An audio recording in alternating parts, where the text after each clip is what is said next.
दोस्तों सुजलॉन एनर्जी की बात करें तो स्टॉक ने आज कमाल किया क्योंकि स्टॉक में हमने 10% से ऊपर की तेजी देखी है, वो भी गिरते बाजार में आज कोई तेजी नहीं थी। उसके बावजूद भी सुजलॉन एनर्जी का स्टॉक बहुत ही जबरदस्त दौड़ा। इसके पीछे वजह है बड़े फंड हाउस की जम के खरीदारी। यहाँ पे आप देख सकते हो कि सुजलॉन एनर्जी जो आने वाले समय में पूरी तरह से डेट फ्री हो सकती है। उसके पीछे वजह है कि लगातार कंपनी जिस तरह से स्टेप उठा रही है उसके हिसाब से उसका डेट कम होते जा रहा है, और दूसरी तरफ गवर्नमेंट की तरफ से जो हेल्प मिल रही है उसका बेनिफिट भी सुजलॉन उठा रहे हैं। यहाँ पे गवर्नमेंट की तरफ से बहुत सारी पैनल जो पॉलिसी का अनाउंसमेंट हो रहा है उसका फायदा हो रहा है। कुछ बड़ी जो लेटेस्ट अपडेट निकल के आ रही है वो इशारा करे कि आने वाले समय में ग्रीन एनर्जी सेक्टर के जितने स्टॉक है उनमें बहुत अच्छी तेजी आ सकती है। स्पेशली सुजलॉन एनर्जी जो विंड एनर्जी सेक्टर में इंडिया की नंबर 1 कंपनी और बहुत ही पुरानी कंपनी है, कामकाज काफ़ी अच्छा है और ऑर्डर बुक काफ़ी मजबूत है। और आज आप देख सकते हो कि स्टॉक ने कमाल किया। 2 डिजिट में क्लोजिंग तो हुई है लेकिन काफ़ी ज़बरदस्त तेजी के साथ में स्टॉक ने आज क्लोजिंग दी है और वॉल्यूम ज़बरदस्त है। यहाँ पे बड़े फंड हाउस की जम के खरीदारी भी हो रही है, म्यूचुअल फंड भी यहाँ पे इन्वेस्टमेंट कर रहे हैं। और अगर किसी पैनी स्टॉक में म्यूचुअल फंड का इन्वेस्टमेंट आ रहा है तो आप समझ सकते हो कि वो म्यूचुअल फंड आने वाले समय में इस पैनी स्टॉक को आगे लेके जा सकते हैं। तो ये बहुत सारी बातें जिसको इस वीडियो के माध्यम से हम डिस्कस करने वाले। सबसे पहले अगर हम बाजार की बात करें तो BSE सेंसेक्स आज 62,130 के स्तर पे क्लोजिंग दी है, जहाँ पे हमने 51 पॉइंट की मामूली सी गिरावट देखी है, यानी 0.082% की गिरावट।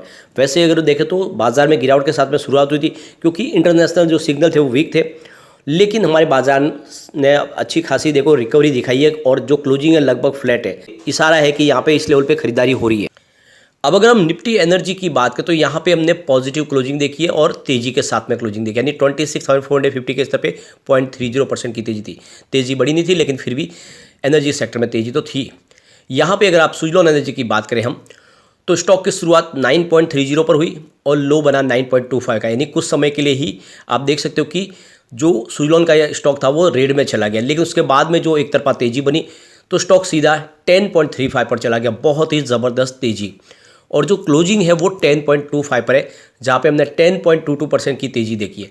अब यहाँ पे देख सकते हो कि जो अपर सर्किट है वो 20% का है और इसी वजह से यहाँ पे आपको 10% से ज़्यादा की तेजी देखने को मिली है। तो यहाँ पे एक बात तो समझ में आ रही है कि सुजलॉन में अब एक्टिविटीज़ बढ़ने लगी है, काफ़ी अच्छी खरीदारी हो रही है, तो स्टॉक अब आगे जाने को तैयार हो चुका है। और जिस तरह से यहाँ पे गतिविधियाँ बढ़ने लगी है, लग रहा है कि पुरानी जो इसकी 13 रुपीज़ की हाई है वो तोड़ के इस बार नई हाई बना सकता है स्टॉक। यहाँ पे अगर हम पिछले 1 साल के हिसाब से देखें तो स्टॉक ने 48% का अच्छा खासा रिटर्न दे दिया है, क्योंकि स्टॉक 6 रुपये के आसपास था दिसंबर महीने में। इसके अलावा अगर आप देखें तो 6 मंथ के हिसाब से भी स्टॉक ने 37% का अच्छा खासा रिटर्न दे दिया है। और अगर हम इसके 1 मंथ के रिटर्न की भी बात करें तो 24% का ज़बरदस्त रिटर्न ऑलरेडी स्टॉक ने दे दिया है।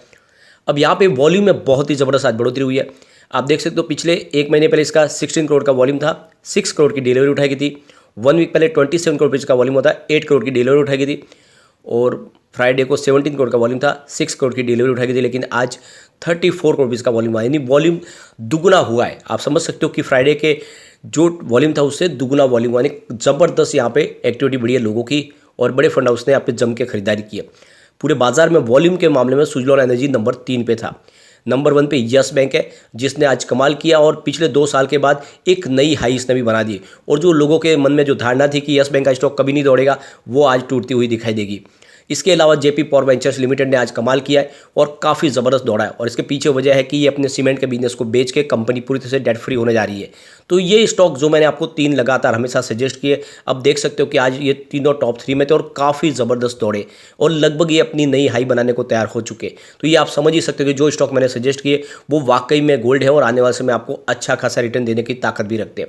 अब यहाँ पे एक बड़ी गुड न्यूज निकल के आ रही है। सेंट्रल गवर्नमेंट ने रिसेंटली एक बहुत बड़ा नया प्लान लॉन्च किया है, जिसके तहत रिन्यूएबल एनर्जी के माध्यम से जो भी इलेक्ट्रिसिटी का जनरेशन होगा उसको सीधा नेशनल ग्रिड को ट्रांसफर कर दिया जाएगा, हाई वोल्टेज ट्रांसमिशन लाइन के थ्रू उसको कनेक्ट कर लिया जाएगा। यानी जो भी बिजली का उत्पादन होगा वो सीधा नेशनल ग्रिड को पहुंच जाएगा, यानी बिजली का जो भी है उस वेस्ट न जाए, यानी जो भी बिजली बने चाहे वो सोलर पावर के माध्यम से हो या फिर विंड पावर के माध्यम से, उसको सीधा नेशनल ग्रिड से जोड़ने के वजह से जो भी बिजली का उत्पादन होगा सीधा वहाँ पर पहुँच जाएगा और उसको इस्तेमाल कर लिया जाएगा।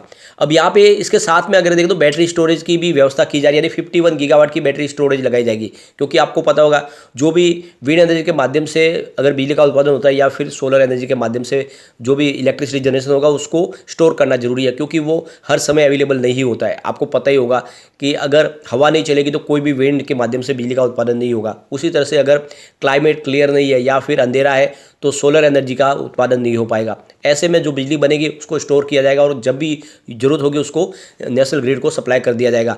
तो यहाँ पे देख सकते हो कि अब जितने भी साइट्स हैं जहाँ पे अगर ऊर्जा का जो है निर्माण हो रहा है, चाहे वो विंड एनर्जी के माध्यम से हो या फिर सोलर एनर्जी के माध्यम से, उसको सीधा नेशनल ग्रिड से अब कनेक्ट किया जाएगा। इसके लिए बहुत सारा एक डाटा तैयार कर लिया गया और बहुत बड़ा एक बजट के साथ में कामकाज शुरू होने वाला, क्योंकि सरकार अपना 500 गीगावाट का एक जो प्रोग्राम लेकर चलिए 2030 तक इस कैपेसिटी को इंस्टॉल करना है ग्रीन एनर्जी के माध्यम से, यानी 50% जो भी ऊर्जा का इस्तेमाल होगा वो ग्रीन एनर्जी के माध्यम से होगा।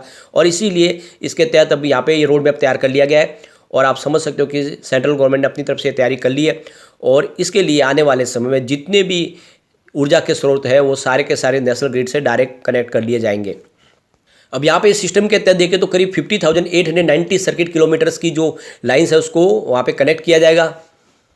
इसके अलावा करीब 4,33,575 megavolt amp sub station capacity को इंस्टॉल किया जाएगा। अब इस प्लान को इसका इम्प्लीमेशन करने के लिए करीब 2,44,200 करोड़ रुपीज़ का कॉस्ट आ सकती है और ये सरकार ने अपनी तरफ से इसका अंदाज़ा लगा लिया है। अब यहाँ पे देख सकते हो कि इसके वजह से जो 10 गीगावाट का होगा ऑफशोर विंड एनर्जी का जो कॉस्ट है वो 28,100 करोड़ रुपीज़ के आसपास रहेगा और दूसरे जो विंड एनर्जी और सोलर एनर्जी की जो कैपेसिटी है उसका जो खर्च है वो करीब 2,16,100 करोड़ रुपीज़ के आसपास आएगा। तो ये खर्च है जो सरकार ने अपना एक तरह से अपना इसका टारगेट सेट कर लिया है और इस खर्च को करने के बाद आप देखें तो ये पूरी तरह से एक नया सिस्टम लागू होगा और उसके बाद में जितनी भी बिजली का उत्पादन होगा उसमें 1% भी वेस्टेज नहीं जाएगी। इंडिया की टोटल इंस्टॉल कैपेसिटी की बात करें तो 409 गीगावाट की और उसमें से 173 गीगावाट रिन्यूएबल एनर्जी के सोर्सेज के माध्यम से प्राप्त होती है बिजली।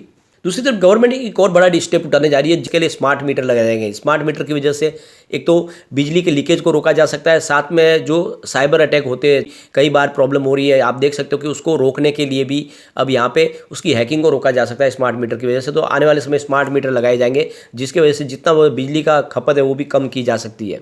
यहाँ पे एक बड़ी अपडेट और निकल के आ रही है। जो सीए की रिपोर्ट है ये कह रही है कि फाइनेंशियल ईयर 2027 तक 228.54 गीगावाट कैपेसिटी को अगर इंस्टॉल करना है तो इसके लिए करीब 1.67 लाख नए पावर प्रोफेशनल की जरूरत पड़ेगी। और आप ये देख ही सकते हो कि अलग अलग सेक्टर के लिए जिस हिसाब से अगर टोटल कितने प्रोफेशनल की जरूरत पड़ेगी उस लिस्ट को अगर हम देखें तो थर्मल पावर प्लांट के लिए करीब टेक्निकल प्रोफेशनल 16,350 चाहिए और नॉन टेक्निकल 4,840 चाहिए। न्यूक्लियर प्लांट के लिए अगर देखें तो यहाँ पे 7,690 टेक्निकल एम्प्लॉयज़ की जरूरत पड़ेगी और 3,280 नॉन टेक्निकल एम्प्लॉयज़ की जरूरत पड़ेगी। इसके अलावा लार्ज हाइड्रो पावर प्लांट के लिए 14,690 टेक्निकल प्रोफेशनल चाहिए और इसके अलावा 4,440 नॉन टेक्निकल प्रोफेशनल की जरूरत पड़ेगी। इसके अलावा सोलर एनर्जी के लिए 72,640 टेक्निकल एम्प्लॉयज़ की जरूरत पड़ेगी और 21,790 नॉन टेक्निकल प्रोफेशनल्स की जरूरत पड़ेगी। इसके अलावा विंड ऑफशोर के लिए 13,000 टेक्निकल एम्प्लॉयज़ की जरूरत पड़ेगी और इसके अलावा 3,890 नॉन टेक्निकल एम्प्लॉयज़ को अपॉइंट करना होगा। इसके अलावा बायोमास की बात करें तो 1,130 टेक्निकल एम्प्लॉयज़ और चाहिए और 330 नॉन टेक्निकल एम्प्लॉयज़ की जरूरत पड़ेगी। इसके अलावा पीएसपी के लिए 2,760 नए एम्प्लॉय चाहिए और 830 नॉन टेक्निकल एम्प्लॉयज़ की जरूरत पड़ेगी। तो कुल मिला के काफ़ी ज़्यादा जॉब क्रिएट होने वाले हैं इस सेक्टर में, पावर सेक्टर में। और आप ये देख ही सकते हो कि आज बहुत ज़बरदस्त डील भी हुई, काफ़ी बड़ी बड़ी डील हुई जिसके माध्यम से आज खरीदारी हुई और ये तेज़ी का वातावरण हमें देखने को मिला। आप देख सकते हो सुबह 9:45 पर शुरुआत में ही 9.70 की प्राइस से करीब 25,66,000 शेयरों की बड़ी खरीदारी हुई। उसके बाद 9:57 पर 9.90 की प्राइस से 20 लाख शेयरों की एक और बड़ी डील हुई। उसके बाद 10:05 पर 9.95 की प्राइस से 32,87,000 शेयरों की एक बड़ी डील हुई। उसके बाद 2:30 पर 10 की प्राइस से 51 लाख शेयरों की ज़बरदस्त खरीदारी हुई। उसके बाद 2:31 पर 10.10 की प्राइस से 25 लाख शेयरों की एक और शानदार खरीदारी हुई। उसके बाद 2:57 पर 10.20 की प्राइस से एक 54 लाख शेयरों की बड़ी प्रॉफिट बुकिंग हुई। लेकिन उसके बाद 3:29 पर बाजार क्लोज होते फिर से 10.30 की प्राइस से 22 लाख शेयरों की ज़बरदस्त खरीदारी हुई। तो आप ये देख ही सकते हो कि आज बहुत ज़बरदस्त खरीदारी हुई और काफ़ी बड़ी डील हुई जिनको हम डिस्कस नहीं कर सकते। आज जम के खरीदारी हुई है। सबसे बड़ी बात यह है कि बड़े बड़े म्यूचुअल फंड भी यहाँ पे इन्वेस्टमेंट कर रहे हैं। आप देख सकते हो Nippon India Nifty small cap ने यहाँ पे 2.28 करोड़ रुपये का इन्वेस्टमेंट किया है। Motilal Oswal Nifty small cap ने यहाँ पे 1.92 करोड़ रुपये का इन्वेस्टमेंट किया है। कोटक निफ्टी अल्फा 50 ने 0.79 करोड़ रुपये का इन्वेस्टमेंट किया हुआ है। एसबीआई निफ्टी स्मॉल कैप 250 ने यहाँ पे 0.65 करोड़ रुपये का इन्वेस्टमेंट किया है। इसके अलावा ICICI Pru Nifty small cap 250 ने यहाँ पे 0.39 करोड़ रुपये का इन्वेस्टमेंट किया हुआ है। मोतीलाल ओसवाल निफ्टी 500 ने यहाँ पे 0.16 करोड़ रुपये का इन्वेस्टमेंट किया है। ICICI Pru SNP BSE 500 ETF ने यहाँ पे 0.03 करोड़ रुपये का इन्वेस्टमेंट किया है। तो ये आप देख ही सकते हो कि बड़े बड़े म्यूचुअल फंड इन्वेस्टमेंट करें और किसी पेनी स्टॉक में अगर म्यूचुअल फंड का इन्वेस्टमेंट आ रहा है तो आप ये समझ ही सकते हो कि पेनी स्टॉक जल्दी ही बड़ा मल्टीबैगर बन सकता है। तो नजरिया लॉन्ग टर्म का लेकर निवेश करें, और जो शॉर्ट टर्म इन्वेस्टर है इस समय उनको प्रॉफिट बुक कर लेना चाहिए। एक तरफा तेजी कभी बनती नहीं है, बड़ी तेजी के बाद प्रॉफिट बुकिंग जरूर आती है, तो आपको भी प्रॉफिट बुक कर लेना चाहिए जिसके 6 या 7 रुपये के आसपास खरीदारी है। लेकिन जो लॉन्ग टर्म इन्वेस्टर है उनको बने रहना है, ये बहुत लंबी रेस का घोड़ा, आने वाले समय ये आपको मालामाल कर देगा। लेकिन फ्रेंड, कोई भी इन्वेस्टमेंट करने से पहले अपने फाइनेंशियल एडवाइजर से बारे ले ले या अपना खुद का रिसर्च करें, क्योंकि मैंने वीडियो आपके एजुकेशनल पर्पज के लिए ही बनाया। वीडियो पसंद आए तो लाइक से जरूर कीजिए और चैनल को सब्सक्राइब कर दीजिए। Thank you friend.